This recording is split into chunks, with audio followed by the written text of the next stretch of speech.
The power for me to be successful was not in the teachers, it was not in the educational system, it was not in my culture, it was not in my society, it was within me. And I began to think, God, if you are a good God, why am I poor? If you are a great God, why are these people better than me? If you make me in your image, why are they special and I'm a monkey? And that night, no thunder, no lightning, no earthquakes, nothing. I just heard a voice in my mind, and the voice said, I ask you to believe me, and you will be saved, not them. And that night, I made a commitment to believe what God said. 13 years old, I said, okay, I believe that I have the power to experience far beyond all I can ever ask, think, or imagine. 13 years old. And that's when my pursuit of God began. When was it that you realized you wanted to become a preacher?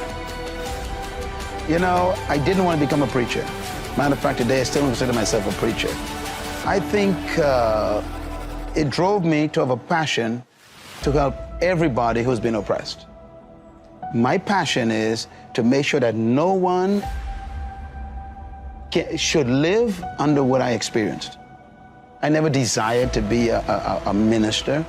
I desired to help people. My definition of leadership is very simple yet complicated. I believe that leadership is the capacity to influence others through inspiration, not manipulation. And that inspiration comes from passion, which is motivated by a sense of vision and a sense of purpose. So leadership is first personal, then it's corporate. Leadership is not something you pursue, it's something you discover. Leaders are born when a human discovers something more important than their personal ambition. Leadership is You don't pursue it? No, true leaders do not seek followers. Leaders actually are pursuing a passion toward a purpose that gives them a sense of destiny. For example, one of the greatest leaders of example that I use is Nelson Mandela, one of your great presidents. He never sought followers. Think about it. He discovered a purpose that was more important than his private preservation, his private ambition. He pursued that purpose privately. It attracted people. So leaders don't seek followers. Followers are attracted to leaders. Leaders are more concerned about discovering a purpose to improve the life of humanity that's more important than their personal ambition. So they sacrifice themselves to accomplish something for the greater good. We find that very rare lately. Most people we call leaders are simply professional manipulators. And they actually are more concerned with their own promotion than promoting the people. Do we sit down and let change just happen to us? Or are we just watching change happening around us? Or are we aware that change is happening within us? Or are we going to be those proactive people who make sure that we affect what happens to us? Change also produces 4 types of people. They are in this room. First of all, there are people who watch things happen. Now, let me say something about change. This is important here. Not all change is improvement. You used to weigh 128.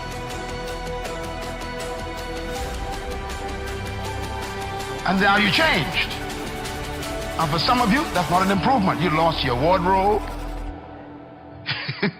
You lost your ability to climb up steps fast. You even lost the quality of health that you had. Change doesn't mean improvement all the time. But the problem is, without change, there can be no improvement. So you have to decide what to do with change. Change will happen. And if you are not careful, it could be destructive.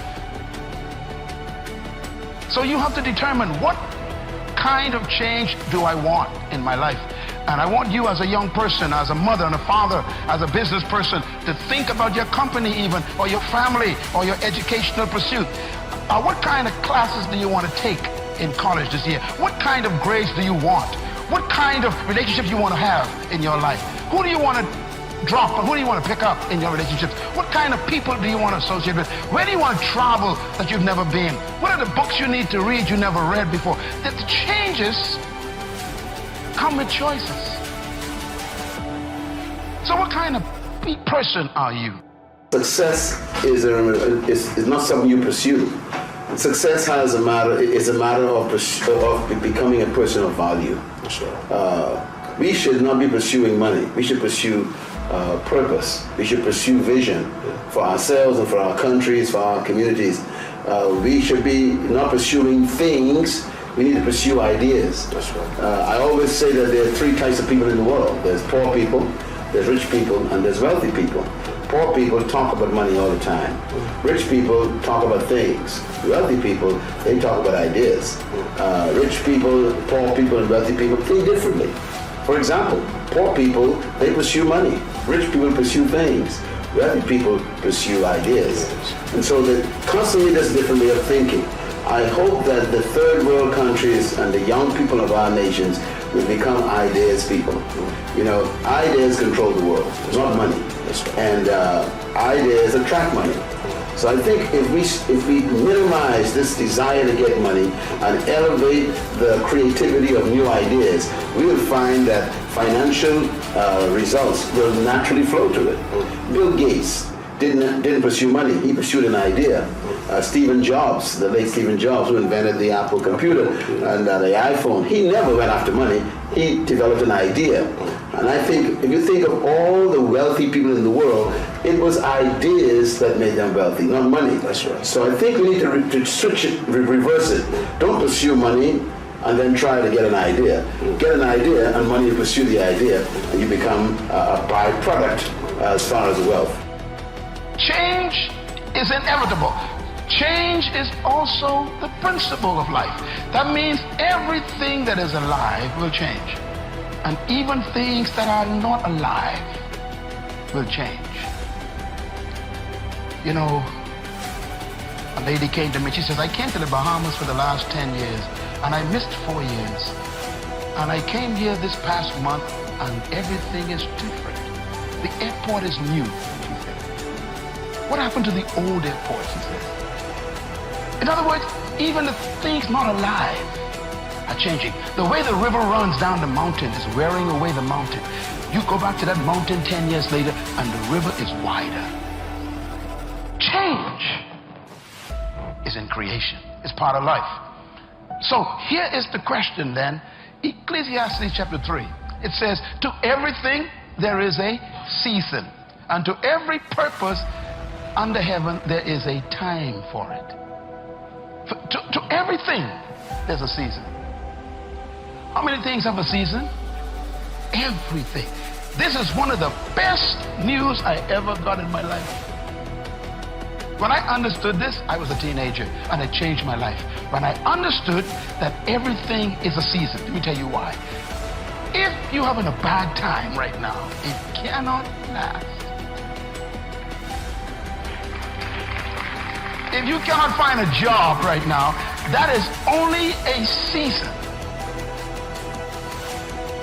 If your business is going in the wrong direction, it's a seasonal slide. If nobody wants to marry you, that's only a season. There's gonna come a season when everybody want to marry you. You got choices. If you have no money right now, the good news is I am seasonally broke. Tell your neighbor, it's only for a time. That's the good news. And that's why we are always reminded, never make a permanent decision in a temporary problem. I tell our young people, I say to you right now, stop looking for employment. Why don't you position yourself differently and look for deployment? To be employed means that somebody else is benefiting from your energy.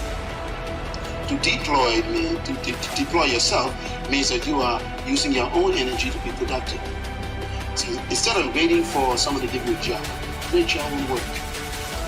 That's why I tell people there's a difference between their work and your job. Your job is what they train you to do. Your work is what you were born to do. Your job is your skill, which they can fire you from at any time. But your work is your gift. No one can take that from you. Your Your job is where you get compensation for activity.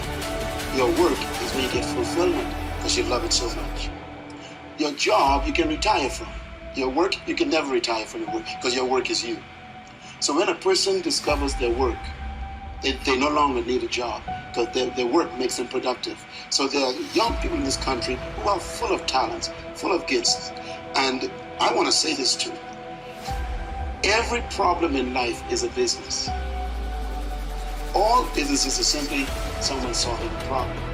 So the more problems that are in Kenya, the more businesses available for young people to begin. And this is what I think we are lacking. We are trained to get a job. We're not trained to start a business. We are trained to let other people employ us, not trained to deploy ourselves.